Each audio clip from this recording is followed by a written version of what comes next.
পইচা তোক ভাল দামেই দিছোঁ, ইয়াতকৈ বেছি কোনো বেপাৰী নিদিয়ে তোক। তই মুঠতে মোক 3000 টকা দে আৰু ছাগলী লৈ যা। আৰু তাই পোৱালি দিব নহয় আকৌ। ঐ তহঁতি গম নাপাওঁ নেকি পুতুলৰ জীয়েকজনী বিয়া হ'ল নহয়? আৰে ডাঙৰজনীতো আমাৰ আগৰটোৰ ভিতৰতে পলালে। সেই ডাঙৰজনী কথা কোৱা নাই নহয় মই, সৰুজনী বিয়া হ'ল আকৌ।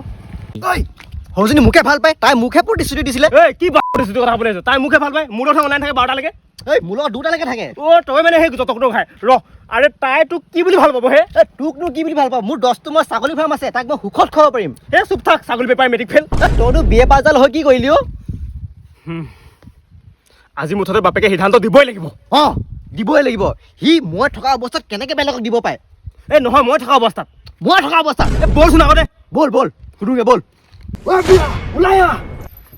আপুনি মোক ছোৱালী দিম বুলি প্ৰতিশ্ৰুতি দি পেলানি বেলেগলৈ কেলৈ পঠিয়াই দিলে? আৰু আপুনি জানে দেখোন মই ভাল পাওঁ বুলি, আপুনি কেলে দিলে? ভাল পোৱাটো বাদ দেচোন, মই জানে আপুনি তাইক খুৱাব পাৰিম বুলি। ধৰি মোক কথাটো শুন, আৰু আপোনাৰ ছোৱালীক সুধিব তাই মোৰ কাৰণে হাতটো কাটিছে। মোক কথাটোতো শুন। কি কথা শুন অকল। আৰে তাই মোক ভাল পায়। মোক কথাটো শুনাই মোক মুঠতে আপোনাৰ ছোৱালী জ্বলাই দিছে, আকৌ ঘূৰাই আনক। মোক কথাটো শুনি ল। মোক লাগিবই। মোক কথাটো শুনি ল। মই লাগিলে নহ'ব, মোক লাগিবই। আপুনি এনেকৈ কথা নক'ব, আপোনাৰ কাৰণে আছে চব। ঐ মুখ তহঁতি মোক কথাটো শুন, তাই তোলনি বিয়াহে হৈছে।